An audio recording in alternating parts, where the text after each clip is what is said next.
Programa não recomendado para menores de 10 anos. Invasão dos VIC-20 mutantes. Um MSI resgatado do Gulag. A parte 2 do crossover.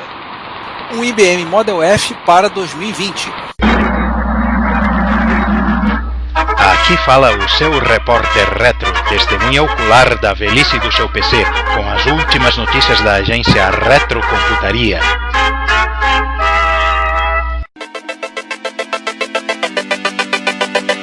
Bom dia, boa tarde, boa noite. Bem-vindos todos ao Repórter Retro Besta Módulo 100. Ai. No 166 eu vou fazer a mesma piada de novo, óbvio. Eu ouvi isso, é sério? Sim, você ouviu. Não, é sério. Mas você... E o nosso ouvinte também ouviu isso. Isso... Esse que é o pior, o nosso ouvinte ouviu isso. Mas somente o ouvinte que tem o mínimo Bicho, de matemática... 30 de dezembro de 2020, esse ano infernal, tá todo mundo querendo mandar o ano pra Pi e me sai essa piada. Enfim, vambora. Não é 30 de dezembro de 2020. É 305 de março de 2020. Mas sei lá, eu tô vendo aqui, sei lá que porcaria de dia é esse, bicho. Eu não tenho mais nenhuma ideia. Vamos tentar voltar ao... Vamos voltar. Do mundo real, a cabeça da galera tá toda cheia de zirimidões que não lê. Efemérides. 2020 das efemérides. Agora que eu ia falar pra vocês a data no calendário discordiano. Pode falar. É espinho, o 72º dia do mês das consequências do ano de 3186. Pra quem não conhece, conheço o calendário discordiano. Veja lá. Aliás, eu fiz um programinha pra MSX pra fazer isso. Falta do que fazer numa noite de sábado sem sono é um problema sério. Mas como o calendário discordiano não é oficial, as nossas efemérides são baseadas no calendário gregoriano e nós temos uma que não é a retro do retro, né? Exatamente. É uma retro-efeméride. Exatamente, gente. O blog do Benji Edwards, que a gente cita várias vezes aqui, o Vintage Computer and Gaming, completou 15 aninhos. Durou muito mais que quase todos os produtos do Google juntos. Cara, durou muito mais que, sei lá, 70% dos computadores retro. Por enquanto durou mais do que o retrocomputaria, né? Durou 50% a mais do que o retrocomputaria. Cara, eu acho que, assim, tipo, se você for somar, eu acho que durou mais que a vida útil vendendo aí, sei lá, se você somar, acho que todos aqueles computadores ingleses que não eram da Sinclair ou da Acorn, né? Os Tangerine, os Zoric. Se vocês tomar a vida deles, acho que não chega a 15 anos. Acho que não dá nem 3 meses, tudo bem. Enfim, ele comenta, que não anda postando muito não anda postando muito nos últimos tempos, mas o site não tá morto. Tanto é que não faz tão tempo assim, deve fazer uns 2 meses. A gente até comentou, né, que o Steve Wozniak escreveu um artigo pro V6G explicando por que não tinha letras minúsculas no Apple II original. Sim. É um artigo de setembro. Sim, setembro, né? As postagens estão um pouco mais espaçadas, né? Porque ele comenta, na verdade, que, enfim, como hoje em dia tem muito mais oferta de informações sobre retrogaming, retrocomputação, né, em praticamente qualquer lugar que você tropece hoje em dia na internet, assim, o site acabou mudando, acabou sendo muito mais também um registro histórico para muita gente, né, de coisas até que ele publicou e etc e tal. Né? Histórico dele próprio, né? Histórico dele próprio também. Vem cá, a gente pode falar que assumir aqui que na verdade ele não tá conseguindo concorrer com a gente? Cara, a gente não tá conseguindo concorrer com a gente. Então. Verdade, a gente não consegue concorrer com nós mesmos. Se bem que vamos e venhamos, eu ainda acho que a parte dos scans que ele faz ainda faz muita falta. Eu acho que ainda falta, assim, parte de scan não tem tanta gente que faça. Onde você pode encontrar alguma coisa assim, né, é no próprio archive.org. Mas aí você tem que literalmente garimpar. Eu garimpei um tempo atrás no archive.org, eu fiz uma garimpagem da revista Byte. Eu tinha para catar as bytes que eu não tinha na minha coleção. Que trabalheira. Então, assim, o caminho pra você fazer é não fazer garimpar no archive.org, mas trabalho que ele faz é muito bacana, de ficar juntar e passar a fazer esses scans. Pô, é útil pra caramba, né? Que eu digo o pessoal do dataset, né? Aliás, um abraço pra gangue do Dataset, né? Que, inclusive, esse ano eu digitalizei umas coisas e mandei pra eles, que eles não tinham. Além de ter feito uma doação, feito uma contribuição financeira. Se você, cara ouvinte, não contribuiu, tá pensando em pegar um trocadinho que sobrou do seu 13º, né? Se sobrou alguma coisa do seu 13º e gostaria de colaborar com o projeto, eu recomendo, além de doar pro Reto Computaria, pra ajudar a gente, ajuda o Dataset. Gente, nós castanho e avelã é muito gorduroso, não faz bem pro corpo. Exatamente, Nutella também, tá? Então, vai dar espinha, não compra essas porcaria não. É tudo indexado em dólar. Por falar em Nutella, vamos falar de GUI raiz? O Windows 1.0, né? 1.0? Isso... Não 10, 1.0. Você quer uma experiência de interface gráfica mais tosca do que as primeiras interfaces gráficas? Você não pega as primeiras interfaces gráficas, você pega o Windows 1.0. E o Paulo Garcia, que tem muito menos senso de autopreservação do que a gente, ele encarou a coisa. Nossa, eu tô olhando aqui o post dele, do Paulo, nosso chapa, né, que nos deu a honra de participar na nossa Retro Rio 2020, dando uma palestra lá do Vintage Nanny World. Gente do céu, ele encarou mesmo, ele foi rodado. Não, e o mais legal é que a memória dele de Windows começa no Windows 3. E tipo, o Windows 1 o Windows 3 é muito diferente. Sim. Eu lembro do Windows 3. Eu rodei o Windows 3 em CGA. O Windows 1 ele tem uma coisa que eu diria assim, que talvez tenha se perdido no desenvolvimento do Windows, né? Que o Windows 1 ele tinha esse layout de auto-organização de janela, né? Que ele forçava o usuário até as janelas todas abertas simultaneamente e durante a evolução de formatando isso. Tanto que a gente pode chamar o Windows de Windows, porque todo mundo está trabalhando com uma janela aberta por vez. Não, mas aí eu acho que, por exemplo, tem a partir do momento em que em que o conceito de desktops virtuais começou a se popularizar, né? Eu tô falando assim da evolução, né? O 1.0 tinha esses layouts de organização de janela.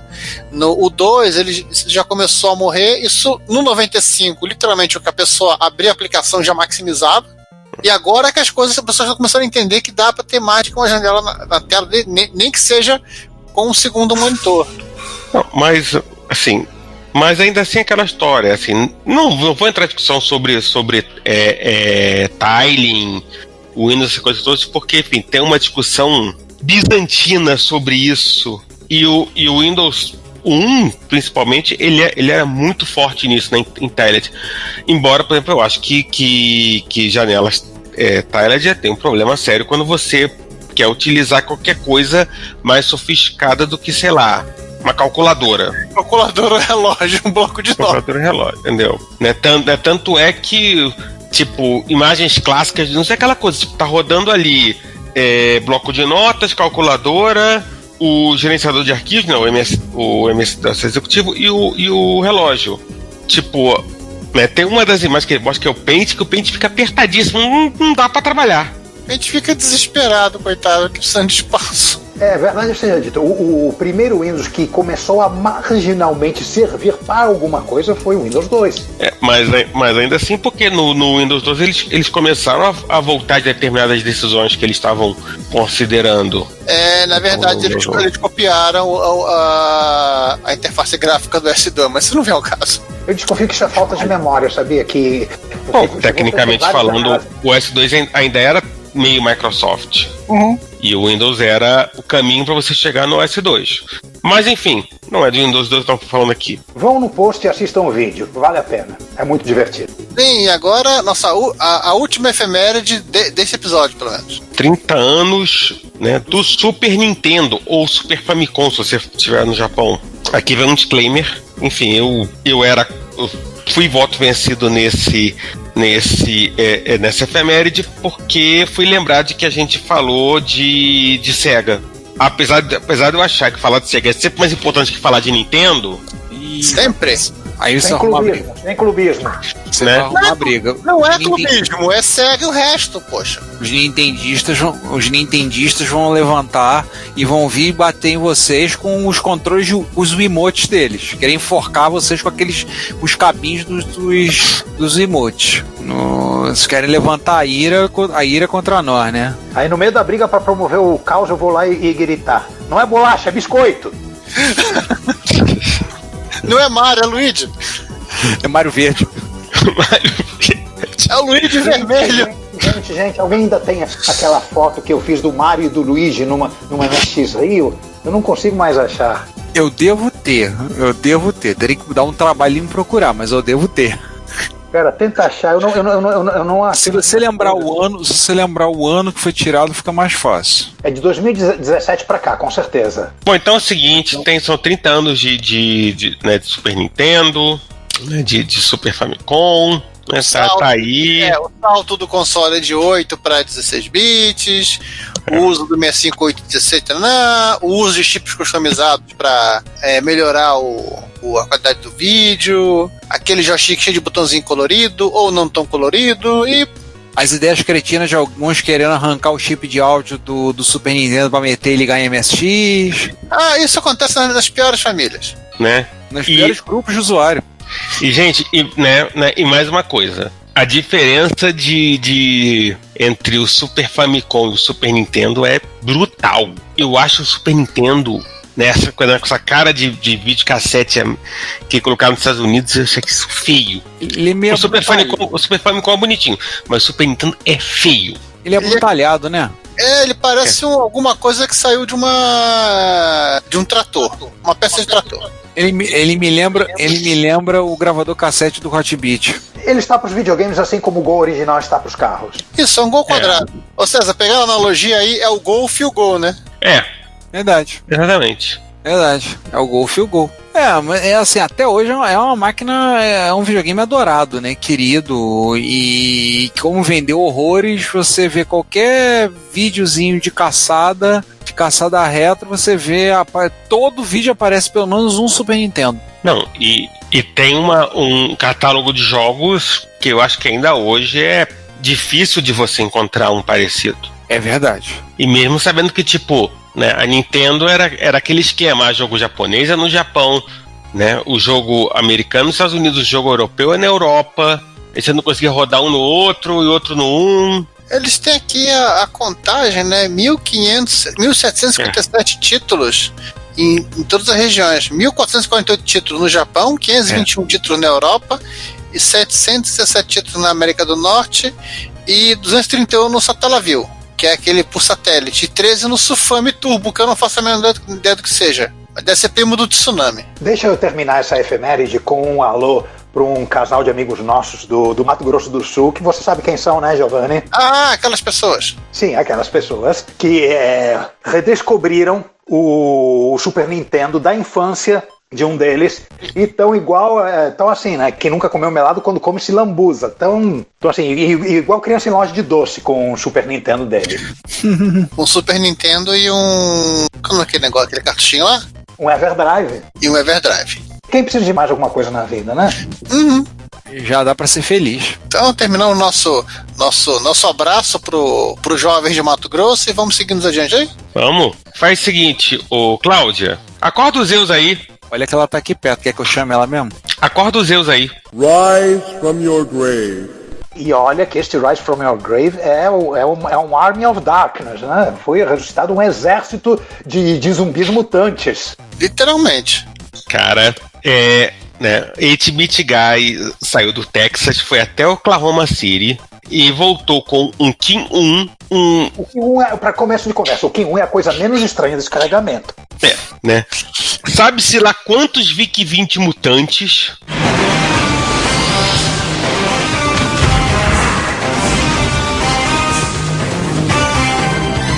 E traquitanas comodorianas e comodorescas nunca vistas antes no YouTube e fora do YouTube. Placa-mãe com mods estranhos que nem ele conseguiu descobrir o que era. É uma festa. E fora o que ele deixou lá, né? Porque tinha uma porrada de coisa maluca que não deu pra trazer. Por mais que eu acho que a gente se sentiu tentado a trazer a campainha. Agora essa mutação, esse exército de VIC-20 mutantes, o que exatamente são esses bichos? Aparentemente são estações de tratamento de som, de áudio. O teclado foi reduzido, né? Ele trocou o teclado por um espelho que só tem algumas teclas que correspondem a teclas do VIC-20. Provavelmente precisava de um cartucho proprietário para funcionar, porque dentro, em termos de ROM, em termos de BIOS, em termos de eletrônica, não tem nada que não seja VIC-20 dentro. Ou seja, a alma dos zumbis, né, o que faz esses zumbis serem zumbis, não tá ali, tá em algum lugar que ainda precisa ser achado. É algum cartucho, algum cartucho de ROM com o software, sei lá do que, as interfaces, sei lá o que. Segundo ele comenta, é quase um análogo do que foi a Videotoaster no Amiga, o mundo de áudio, nos Commodore de 8-bit. Até explica, né? Não existia Arduino naquela época, não existia Raspberry Pi naquela época. Então o cara arrumava a máquina mais barata e que ele pudesse hackear e metia num projeto de rádio, que foi o que fizeram. Provavelmente conseguiram um preço camarada, comprando por volume da Commodore, né? O Zé Prêmio nem gosta dessas coisas, né? Não, eu vi que 20 custava um quarto do Commodore 64, né? Em alguns momentos. Essas máquinas são de 1982 para frente. Tanto que ele comenta que esses VIC-20 eles têm o mesmo conector de mesma fonte de alimentação do Commodore 64. Já denuncia que não é das primeiras gerações. Uhum. Eu tô olhando aqui, esse VIC-20 ele tá fazendo uma campanha, pelo que eu entendi, né? Pra quem quiser comprar um desses VIC-20, ele vai você entende bem, olhar o perfil do ano por ano. Sim, ele vai vender a bagaça toda e, quer dizer, 90% da bagaça toda ficar com alguns para experimentar e destinar o dinheiro a um hospital, maneiro. Sim, o One Up on Cancer. É uma ONG, né, sem fins lucrativos, baseada na comunidade gamer, dedicada para apoio financeiro e apoio à advocacia para adultos que estão em tratamento em câncer nos Estados Unidos. Bacana. Então vai uma hora já aparece no eBay. Me lembra o que aconteceu com o Retro Man Cave, né? Com aqueles, sei lá, 15 máquinas da IBM ativos, aqueles 15 IBM ativos que ele consertou e ele leiloou e colocou no...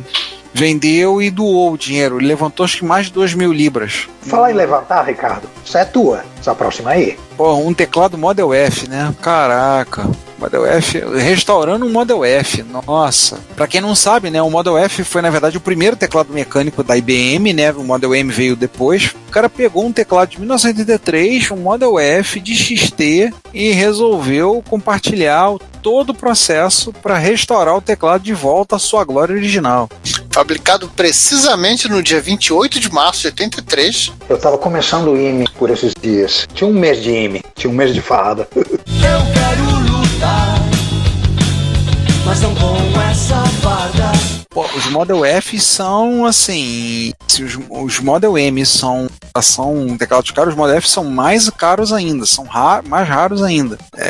Por exemplo, em termos de produção, o teclado custava de $300 a $400 na época. Hoje ele custaria, fazendo um ajuste de dólares, ajustando de acordo com a inflação, de $800 a $1.000 o teclado. Então, assim, pesava... R$5.000 por um teclado, que beleza. Pesava perto de 3 quilos, né? Então, assim, é um teclado, assim, ele é assim, o Model M é emblemático, mas o Model F é mais raro ainda porque ele parou de ser produzido nos anos 80. O Model M você não foi produzido até a fábrica da IBM passar para a Lexmark e ela vender a patente para PC Keyboards. Na verdade o F, né? O F ele deixa de existir quando a IBM encerra o PCXT e passa a vender somente os PCs AT e os PS2. E o PS2 e o PC AT eles seguem com esse mesmo layout de teclado sem alterações significativas até o fim da fábrica de desktop e companhia. Sim. E ela entregou, depois ela vendeu a marca, vendeu patente, tudo para a empresa que até hoje você consegue comprar teclados mecânicos seguindo o mesmo layout, agora com USB, uns com Bluetooth, e coloridos, outras formas aí, né? Teclados mecânicos mesmo, tapão jovens, né? Essas coisinhas cheias de lantejoulas, plume para ter mais enfeitada que uma mula de cigano, não, tá? Não, mas tem que ter LED pra você saber onde estão as teclas. Então, assim, é bem interessante. Ele pegou e comentando, fazendo. Ele foi no site que eu conheço, né? Eu já visitei algumas vezes, o Click Keyboards. Que a especialização deles é restaurar Model M's. Meu né? Deus, quem não fez que essa lixa? Então ele já pegou ali um adaptador para poder usar, para converter um teclado de XT para PS2, já providenciou o seu adaptador e já foi lá e o teclado tá funcionando. Detalhe, o teclado está funcionando. Só estava imundo. Só estava mais sujo que um pau de galinheiro. E aí ele foi fazer a limpeza do dito cujo. Tirar tudo, desmontar tudo. Gente, tá sujo mesmo, hein? Tá sujo com força. Tá mais sujo que o meu tava quando... Um dos meus tava quando eu peguei quando eu consegui arrumar a chave pra abrir ele. A impressão tem que ele foi pra praia. Não, e tinha corrosão também. Ele usou uma Dremel para poder dar um trato para tirar a corrosão, para dar uma lixada uns pontos ali, para dar uma guaribada. É porque a base das teclas é de metal. E aí ele tá feliz usando esse teclado na máquina do PC velho moderno dele, até ele precisar usar as teclas F11 e F12, né? Ninguém precisa de entrar em modo de tela cheia, nem de abrir o depurador do navegador web. E eu já tô. Se você não é jovem front-end, você não precisa dessas coisas. Eu consigo viver bem sem a tecla Windows, aquela tecla de bandeirinha. Ele trocou e arrumou um adaptador para ligar na USB, para transformar ele em USB. Essa tecla que alguns chamam carinhosamente Super. Alguns chamam de Super, a tecla Super. E lembrando que a eletrônica o protocolo de sinalização do teclado XT do AT é diferente, sendo que o do AT é até certo modo compatível com o atual que existe. E ele arrumou um adaptador de XT para USB. O teclado tudo funcionou bem com exceção de duas teclas. A tecla S, a mola ou detecta ou dispara. Ele conseguiu dar um trato aqui. A outra tecla mais próximo bloco numérico, que a mola sumiu e ele saiu e ele colou lá de volta, mas não tá muito legal, ela tá falhando. Mola sumiu. Essas molinhas são um saco, cara. As molinhas dele são muito enjoadinhas. Sim, eu sei. Teclado Turbo R. Teclado Turbo R é pior, porque essas pelo menos são presas. Elas são presas lá embaixo. Mas, porra, teclado Turbo R o teclado Turbo R foi feito para ser desmontado em gravidade zero. Verdade, porque eu vou te contar. Eu sei que você tá falando que eu já desmontei o teclado meu. Sei como é que é. O transtorno que é. Legal, hein? Legal isso. Eu só dei até vontade de dar uma voltar lá no Click Keyboards. Vai que os caras têm alguma coisa lá interessante. Eu tenho 3 Model M aqui. Eu tenho um Model M que precisa de um trato que ele tá com teclas falhando. Eu não sei exatamente qual é o problema deles. Eu tenho um que precisa de trato, eu tenho outro que é de terminal. Esse eu já usei para tirar a tecla, para poder salvar, poder arrumar esse meu que eu tô usando agora aqui. Eu gostaria de dar um trato no outro também. Aliás, vamos seguir então? Vamos passar para a subseção? Nosso chapinho Chad, né? Ele pegou. Tem muita coisa, né? Acho que é período agora, o Chad tá meio parado na dele. Ele pegou uma placa de um Commodore PET para consertar e pegou um monitor de PET para dar um trato. Não, o monitor veio junto. Veio junto, né? É um tudo em um. O PET é um CPQ. Sim, mas aqui ele pegou a placa. O PET tem 2 problemas, né? Tela preta quando liga e depois de um tempo que dá uma distorção na imagem do monitor acompanhada por um cheiro de queimado. Que legal, hein? O monitor entra em warp. Parece até aquele cheiro de acidente na cozinha. Como é que ele consertou? Trocou o marrom, né? Botou um EPROM no lugar, né? Que aí depois ele passou pro monitor. Aí o monitor, a modéstia o impede, mas ele diz, a segunda falha foi brilhantemente resolvida, trocando o regulador de voltagem instalado na placa do monitor, que nem sempre retornava 12 volts, mas normalmente 3, 6 e 10 volts. Ele tava brincando de tabuada de 3, qual o problema? Aí o 10 ele errava, né? Ele me de tabuada, né? Aí ele conseguiu achar isso aí, apertou, removeu umas peças. Aí tinha pedaço de isopor dentro do monitor. Legal, hein? Aí conseguiu botar o bichinho funcionando. Hello, Cave Dwellers. Opa! E o Retro Man Cave fazendo aquela série dele de 3 vídeos, né? Só tem 2 aqui. O terceiro, porque o terceiro provavelmente ainda não veio. E ele fez aqui, e ele ensinando como você amar um Amiga 600, né? E ele fala, por que eu odeio esse computador? É o nome do primeiro vídeo. É o nome do primeiro vídeo. E o segundo, a terapia, né? O coitado, fazendo recap. Recap, upgrades e mais alguma coisa. Ele fala, ele tem um certo problema, coitado, com o Amiga 600. Ele tem tido um certo trauma.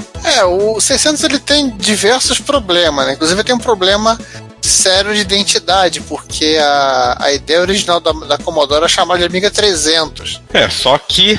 Mas aí perceberam que não seria muito interessante pro marketing. Ah, com certeza, né? Porque seria loucura, né? Ia fazer uma máquina nova que era inferior, para quem fosse falar, inferior anterior ao 500. O 600 tecnicamente é o 500 um pouquinho melhorado.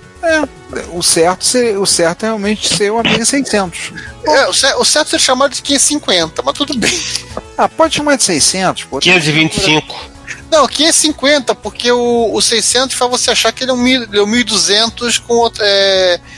1200. Mas ele nem tem nada a ver com 1200. Só o gabinete. E esse vídeo ele resolve rever a relação dele com o 600. Adaptador IDE, mexe na questão da fonte, adaptador PCMCIA, uma aceleradora polonesa do Lotarec, claro. Não aquela que tem cooler, né? Não, é uma Witcher. Ele já deu um trato na criança. Já deu um trato. Para variar, mais um vídeo bom de se ver, divertido de se ver. Agora, essa restauração, assim, quem acompanha a gente sabe que MSX não é um equipamento que aparece muito aqui nas sessões no Rise of Firegrave. Salvo algumas exceções, né, as máquinas tendem a ser robustas e meio parrudinhas e aguentar uma porrada. Porém, essa máquina aqui ela apanhou, né? Gente do céu, cara, quem foi que fizeram com esse MSX? Vamos explicar. É um MSX, é um YIS 805/128. Aí você dizer, qual é? É o último modelo MSX2 feito pela Yamaha. Portanto, o último modelo MSX ponto feito pela Yamaha. Pois é. Ele é um modelo com teclado separado, ou seja, é uma máquina rara, e a versão russa. E o Alexei, do Russian Beer Service Crew, fez um post no MSX.org mostrando a restauração da máquina. Gente, a lista de problema da máquina, assim... Ele começa chamando o dono anterior de vândalo. Foi o restaurando no computador. Foi enferrujado, vandalizado e quebrado. Aí vai, painel frontal quebrado em 4 pedaços, coisa lá, foi quebrado porque lá usaram força excessiva. Todas as travas do painel quebrado, com exceção de uma, estavam quebradas, faltando. Estava faltando capacitor eletrolítico na placa, ferrugem em torno do VDP. Cara, assim, vamos basicamente... Não dá pra falar... Não tinha nada 100% nessa máquina. Tecla faltando. Tem a tecla faltando, o botão de power estava emperrado, a placa traseira da fonte estava quebrada. Tinha nada funcionando nessa máquina. Era impressionante. Como essa máquina estava viva, era um fenômeno. Assim, eu não estou vendo fotos ou vídeos dele funcionando, né? Ele tá bonitinho, ele conseguiu restaurar o gabinete frontal quebrado, fantástico, ficou ótimo. Cara, no estado que tava essa máquina, eu acho que só conseguir estar no estado apresentável já é o suficiente. Ele imprimiu teclas, né? Além de limpar o teclado, ele começou o processo pelo teclado. Depois ele seguiu para a placa. Eu nunca vi uma pessoa desmontar um drive de 13,5. Para falar em teclado, é aquele layout de pesadelo dos MSX russos, né? Assim, ele fez 2 teclas estavam faltando, ele imprimiu tecla, ele imprimiu ele conseguu consertar o painel frontal, estava quebrado em 4 partes. Ele conseguiu. Mas ele comenta que se ele não conseguisse, ele já tinha preparado um painel para imprimir. Sim, assim. Cara, o dissipador de calor... Ele imprimiu os botões de ejeção dos disquetes, depois que, obviamente, abriu tudo e limpou. Cara, assim... Aliás, abriu tudo, limpou e ajustou manualmente para conseguir ler os disquetes. Só para lembrar, assim, a propósito, se você quer... Essa máquina é muito rara, a gente não vai passar muito pela mão da gente, mas se tiver curiosidade, ele bota também no post os links no Thingiverse para você baixar os arquivos para imprimir na impressora 3D, caso alguém tenha interesse. Cara, mas essa máquina teve edição japonesa também, né? Então vai sim. Um maluco aí resolve achar no SMJ. Eu ia dizer um sortudo, mas na situação atual não é sortudo, é maluco. Sortudo era eu quando usava o SMJ em 2014. Vai que eu... Agora ninguém usa, só uma coisa ruim, agora ninguém mais usa SMJ, o Shop Mall Japão fechou. Mas enfim... Fechou pra você, ingrato, porque continua aberto nos nossos corações. Eu tô vendo aqui as coisas do Drive. Na verdade, assim, na verdade, essa máquina aqui, ela foi agredida pelo Zangief, né? Cara, ela foi utilizada como saco de treino pelo Zangief. Mas esses arquivos aqui de impressora 3D podem ser úteis para alguém que tenha conseguido a máquina que o Honda ou até o Ryu usava para treinar também. Agora, uma curiosidade interessante, porque o pessoal que está querendo limpar de ferrugem e oxidação, uma coisa que ele usou água, né, 5 litros de água, e colocou 100 gramas de ácido cítrico. Ácido cítrico que você compra em saco. Eu já pesquisei, você consegue comprar 500 gramas de ácido cítrico, não é caro, ele comprou e colocou. Cristaliza. Porque ele colocou e usou para poder tratar, para tirar ferrugem e oxidação. Agora sim. Ricardo, rapidinho, o cítrico ele faz parte da grande família de ácidos que cristalizam e você pode usar de boa, guardar de boa. Ele não é igual o ácido pícrico, que se cristaliza e vira explosivo. Agora, o gabinete, né, ele restaurou a forma do gabinete com uma marreta, um martelo e outras ferramentas. Tá? Ele teve que desamassar o gabinete com um martelo. Daí vocês imaginam.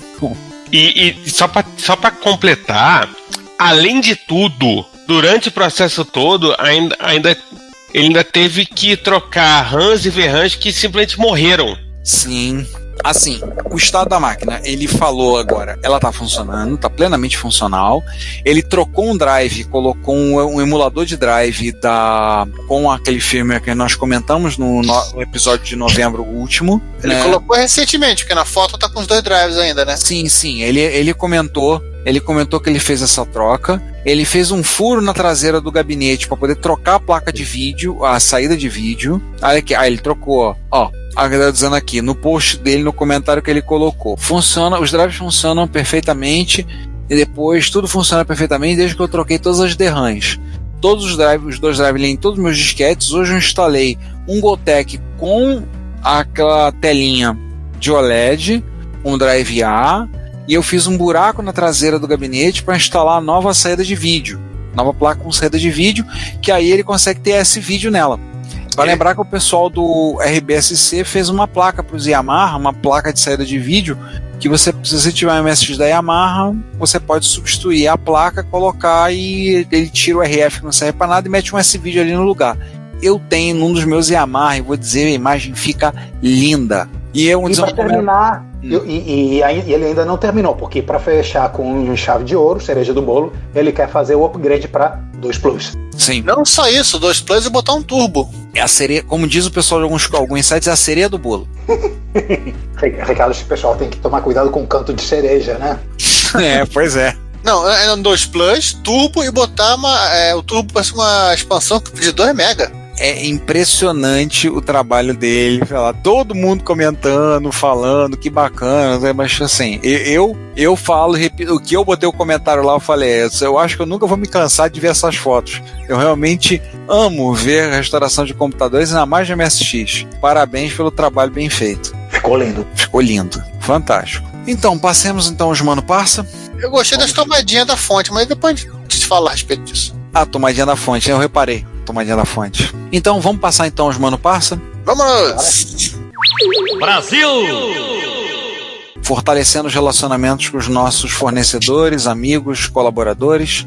E foi uma live do Mário Lima Cavalcante, nosso chapa da Clube MSX, né? E, a propósito, quem participou da live pode falar. Giovanni, fala você.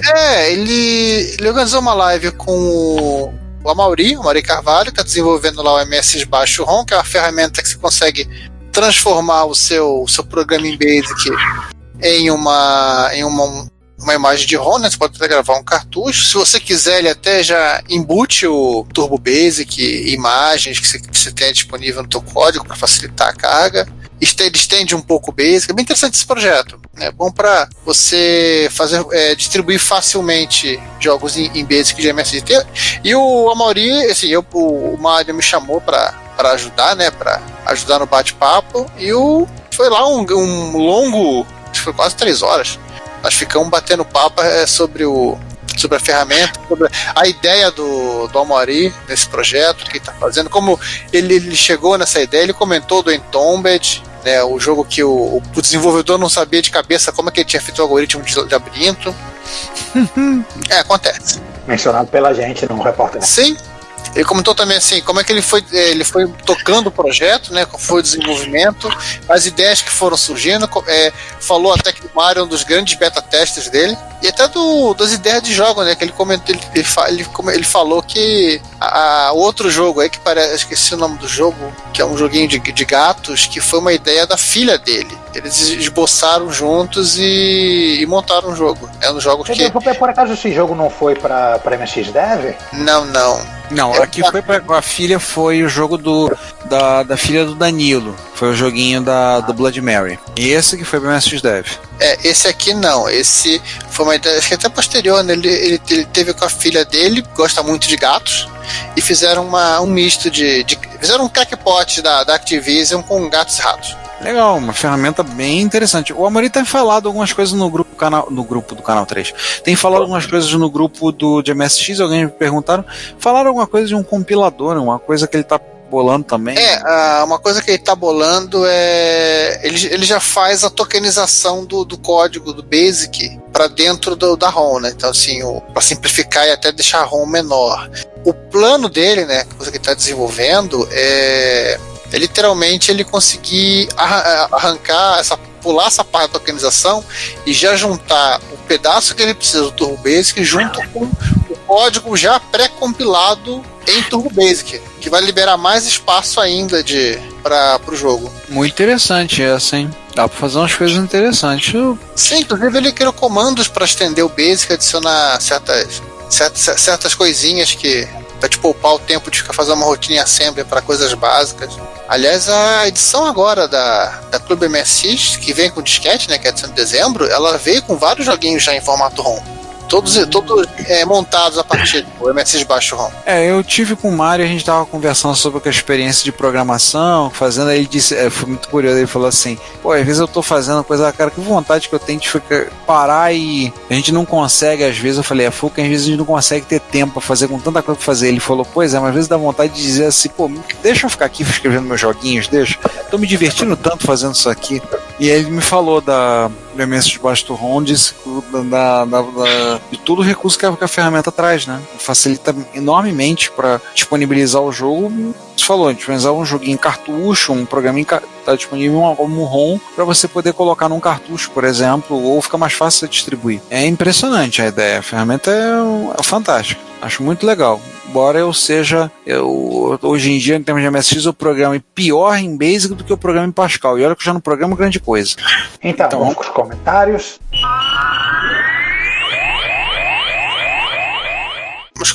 Comentários. Nós temos episódio 114, Periféricos Novos para Micros Velhos, parte 3, a peruca de Spock. Parte A, tivemos 5 comentários. Primeiro comentário do Danjovic. Gostei do tema do episódio, gostei mais ainda de ter link de todos os produtos falados para poder acompanhar melhor enquanto ouço o podcast. Acho que vale mencionar que o Luciano Sturaro fez um retrofit no mouse da TPX. Cara, pior que é mesmo, eu lembro que o Sturaro fez isso mesmo. Ele deu um trato, fez algum negócio com o mouse da TPX. Eu também já brinquei bastante com os periféricos. Todos os projetos são abertos, open hardware, mas eu ultimamente ando meio sem tempo para me dedicar. Vamos ver em 2021. Tem um comentário de um tal de Giovanni. O tal de Giovanni, ele emendou rapidamente, só para lembrar para as pessoas que a música que começa esse episódio é o tema do Doom tocado no Apple II, com uma plaquinha de som de Opel 3. Não é Mockingbird não, né? Não, é Opel 3. E aí o Hernandes Fernandes comenta: uma coisa que me surpreendeu nesse episódio foi que vocês deixaram passar uma curiosidade matemática, pois o episódio Periféricos Novos para Micros Velhos é o 19, o 2 é o 38, que é 19 vezes 2, e esse terceiro é o 114, que é 19 vezes 6. Eu respondi: massa. 3 coisas que eu amo: retrocomputação, piadas cretinas e Fórmula 1. Você acha que eu ia perder a oportunidade de juntar as 3 num único comentário de uma palavra só? Peraí, só uma dúvida. 19, 38 que é 19 vezes 2. 114 que é 19 vezes 6. Que é 3 fatorial. Então o próximo vai ser o 342, né? 19 vezes 18. Não, vezes 4 fatorial, que é 24. Não. É 1, 2, 6, 2 vezes 3, 6, vezes 3, 18. 19 vezes 18, 342. Não, hoje você está multiplicando 3 duas vezes. Fatorial é 1 vezes 2 vezes 3 vezes 4. 1 vezes 2 vezes 3, que é o 6, vezes 4, que é 24. Então tem que ser 19 vezes 24. É essa a quantidade de meses. Episódio 456. Nossa, daqui a uns 10 anos. Mais? Uns 20 anos. De acordo com o 36, comentário do aqui, vai sair lá em 2056. Daqui a 31 anos. Eu acho o seguinte, nós vamos tentar romper essa regra matemática e fazer o episódio antes. Mas quanto mais próximo, melhor, né? Mesmo por quê? Porque agora a gente vai seguir para a parte B e as coisas continuam saindo, né?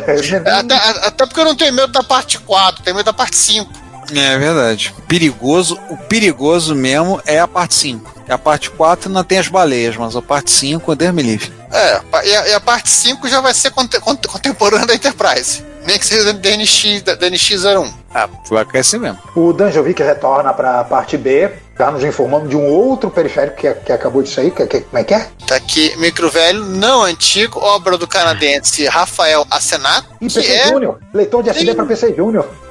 Na verdade, o Everdrive de PC Júnior. É verdade. Porque o PC Júnior, entre os vários bizarros que ele tira, ele tem slot de cartucho. E essa trapizonga aqui é para você encaixar no slot de cartucho e você tem um leitor SD, emula drive dentro do DOS e escambau. A meia dúzia de pessoas no mundo que ainda tem um PC Júnior que funciona vão gostar disso. E no segundo comentário ele fez um projeto longe de casa com algum 23, tempo sobrando uma tarde. 23 de novembro, tá? Então ele literalmente ele fez por conta do nosso episódio.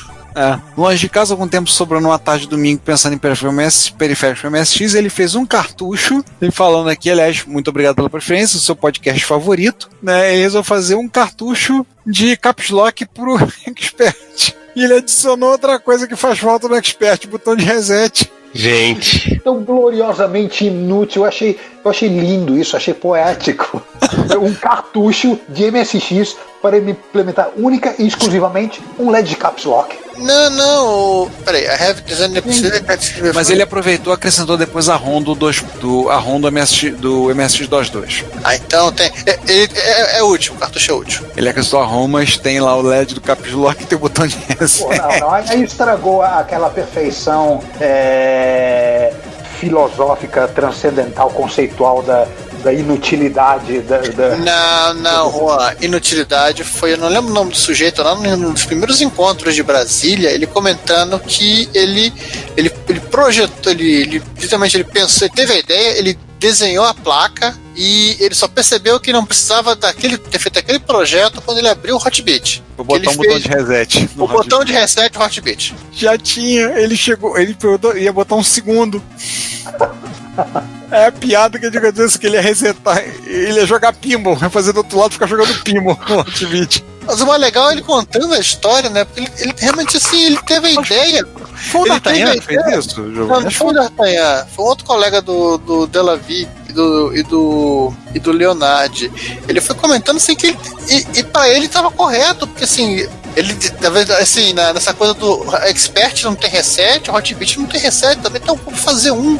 Ele fez placa, né? Ele não é que ele abriu, porque o pessoal ele literalmente sabia o que ele tinha que fazer, ele fez uma plaquinha, ele botou o botão, ele montou a placa. Ele só se deu conta de que não precisava quando ele foi fazer a instalação. Isso é muito zen, gente. Existe uma lição, isso é uma história para ser narrada por um monge tibetano no topo de uma montanha no Himalaia. Os bardos contarão essa história, vão cantar essa história em prosa e verso. Gente, por falar em histórias em prosa e verso, sim, tivemos algo épico, né? Fomos eu e o João, mais uma vez, convidados para participar do nosso podcast irmão, né? Que faz parte do nosso Arrowverse. A gente é o Arrow, ele é um Flash. É o Berlante Verso, né? Não. O Flash é o Nostalgia Games. Eles são a Supergirl dos podcasts. Isso. Eu não quero saber quem vai ser o Legends of Tomorrow. Mas este podcast em particular, esta edição do Fliperama de Boteco, foi sobre micro japoneses, né? Aí você já viu, né? O João jantou o podcast com farofa. A gente ficou sentado, escutando e falando, não, calma, João, tá. Como você botou no comentário, ele quase entrou e quase teve a reação, ele quase entrou a fissão nuclear, né? Só para vocês terem uma ideia, é só vocês entrarem no post no blog deles, a lista de links tem mais link que todos os outros posts do Fliperama de Boteco somados. É assim, negócio que não acaba mais. Como você disse, o João quase atingiu massa crítica, né? Pô, micro japoneses, aí chama o João, né? Deixa. É basicamente. Aí na hora que foi falar de jogos, né? Aí dá. É o que eu falo. Bicho, aí o boi foi com as cordas e tudo. É o que eu falo nessas horas. Deixa ele falar, vai fazer, porque. Vai visitar uma outra cidade. Mas vai ter um bocado de assunto. Eu baixei, eu ainda não ouvi. Vou confessar, eu ainda não ouvi, mas eu baixei o episódio pra poder ouvir. Eu quero ouvir esse sim. Eu baixei e botei aqui no celular pra ouvir. Porque esse com certeza vai ser um episódio que vai. Um dos episódios que vai esse, né? O Fliperama é divertido, né? Isso, vamos fazer mais disso, né? Traz mais gente daqui, traz o Ricardo para falar de MSX, traz o César para falar de portáteis, traz o Giovanni para falar de algum aspecto técnico bizarro, de Basic, jogos de Basic. Se tiver alguém de outro podcast aí querendo chamar a gente, ó, vem na gente que a gente é fácil, tá? A gente chamar aí, a gente vai e fala. A gente vai e fala. Se chamar, a gente vai lá e fala e estraga o seu podcast de uma vez por todas. Para sempre. Para sempre. A gente maltrata sem condição de recuperação. Porque afinal de contas o Arrowverse tem que ser expandido. Ainda tem Legends of Tomorrow, tem Batwoman, tem o Raio Negro, tem. Até o dia que a gente virar tipo uma CW e não precisar fazer nada, só fazer apontando o podcast dos outros. Tem também a Stargirl. Vamos precisar ter uma Stargirl aí. Mas aí esse vai ser o podcast que não vai aparecer. Bem, vem aí. Se tudo correu bem e vocês já estão, provavelmente nós estamos a um dia de fechar a campanha, eu acredito que a gente já terá, vocês já deverão, todo mundo que comprou o baralho já deverá ter recebido, espero. Dessa vez eu não tenha cometido uma butinada. Pra quem não sabe, se não tiver aparecido pela terceira vez, ou é quarta. Porque o livro teve um erro meu, então 2 livros foram enviados para endereços errados, eu vou ter que corrigir, por ocasião. A gente estamos quase acabando. Tô quase aqui, tá? Ricardo, isso é um erro perdoável. É diferente do satélite que foi em órbita e não funcionou.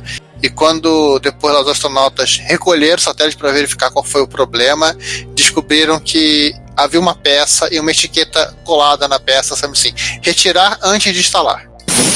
Tá?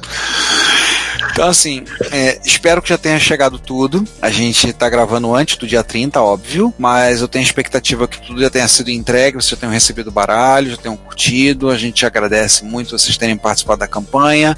Vão avisar que a gente não, já vão avisando que a gente vai gostar da ideia, a gente gostou da ideia, então a gente vai continuar. Em breve a gente vai pensar temos ideias para outras campanhas, vamos botar.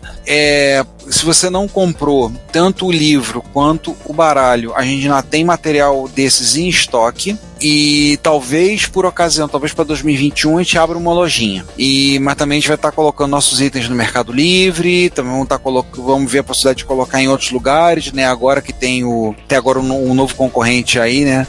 There is a new challenger, né? Que é o Shopee, vamos ver se a gente coloca coisa lá também. Em Shopee, desculpa. Tem que colocar no Wish para aparecer nas sugestões lá do pessoal do Facebook.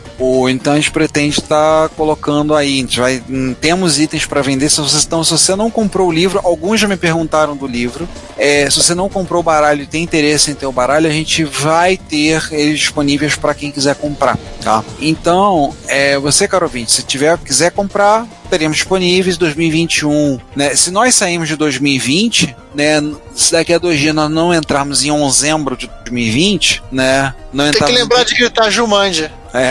se não entrarmos em 32 de dezembro de 2020, daqui a 2 dias, nós pretendemos em 2021, vamos botar uma loja, estamos vendo essa questão de uma lojinha, estamos vendo colocar outros lugares, e vamos ter esses itens para venda para quem quiser adquirir também. Se você colaborou na campanha, muito obrigado, espero que você tenha recebido. Teve um livro que chegou para um colaborador que veio sem o autógrafo, sem a dedicatória, então...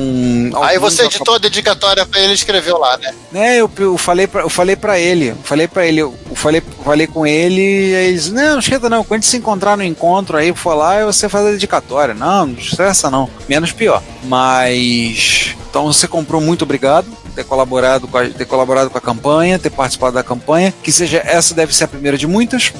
É isso. E se não chegou hoje, ainda pode chegar amanhã, porque a gente já prometeu até o fim do ano, tá? Hoje é 30, amanhã é 31. Pois é. Então, mas eu tenho firme fé, convicção, né, que todos os itens terão sido entregues antes, pelo menos os dentro do território nacional. Os que foram enviados para o exterior, e foram 3 enviados para o exterior, né, aí eu não sei. 2 que enviados para o exterior já estão no caminho. Vamos ver como é que vai ficar.